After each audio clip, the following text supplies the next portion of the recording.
Do you worship idols? I think you worship idols, right? Like a little bit of idol worship?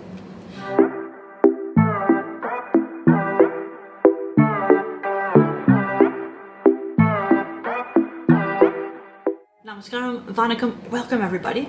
Please remember to like, subscribe, and ring the bell if you want to get updates and notifications about new videos. All of those are appreciated deeply. Thanks so much. So I thought I'd just do like a short video here talking about this idea of, do you worship idols? I think you worship idols, right? Like a little bit of idol worship? I mean, it's something that is not uncommon for Hindus to hear, and I get it. I get that there is like some confusion because we do use sacred forms, sacred iconography in our ritual lives. Are we idol worshippers? I'm going to say no, and I'm going to say no only because the paradigm or the idea of an idol worshipper comes specifically out of Western religion, and it was born out of a cultural milieu that is distinctly separate from Hinduism. The idea of idolatry belongs to cultures that are not Indic, not Hindu, not Dharmic. And it's really problematic to put those titles onto Dharmic practices. In Sanskrit, we have certain terms that do not translate to English. We can do approximations, for example, the word dharma. There are approximations, however, none of those approximations, none of those meanings, none of those translations actually encompass what it is. And it's a non-translatable, and similarly, Hindu practice is a non-translatable to a Western paradigm. So let's talk a little bit about the use of form, sacred iconography. And if you've made it to this point in the video and you're not Hindu, thanks for tuning in. I hope you find this interesting. So we have two types of form. We have murti and vigraha. So murti is kind of a generic term. It can mean like any type of form, any type of statue, like a statue of a plant or a dog or anything like that. However, we tend to use it more commonly to mean sacred imagery of the deities, imagery of our Ishta Devata, or the form of the divine that we're most devoted to, or any of the devas and devis. Murtis are typically kept at home on our home altar. This is not my home altar, but I do have a murti back here of Sri Venkateshwara. And we use the murtis within our daily ritual practice for pujas and as objects of meditation. And the images, when they're used for these purposes, we say certain mantras, certain prayers to invite divine energy to flow through the image, at least temporarily. It becomes a conduit, a connection point between us and the divine.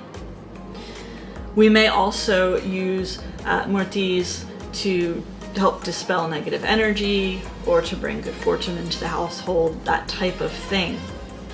Now, that's one class. The other class are vigraha. Vigraha is a sacred form that has gone through specific rituals, both in its creation and as well as its installation in a temple, that invite the energy of that deity to reside within the statue, to reside within the image, and then radiate out to the devotees. So the vigraha is a nexus. It's this meeting point between Sri Bhagavan and the devotee, or Sri Devi and the devotee. Each vigraha, each sacred image, has its own characteristics that are prescribed and crafted based on the Shastras. There's lots of rules around how these images are created and the rituals that breathe life into them.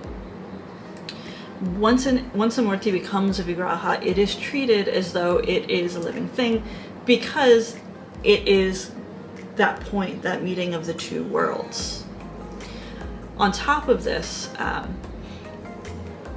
Bhagavan, Devi, the divine being who you happen to venerate, because we have lots of different versions and images of the divine, doesn't need ritual offerings.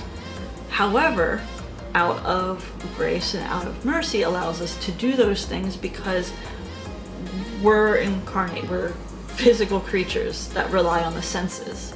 So one of the best ways of engaging the senses and engaging our action, engaging our karma, is through ritual practice. So engaging sight, sound, smell, taste, action. So things like the pujas and the artis, that is our way of physically embodying and participating daily in a relationship with God.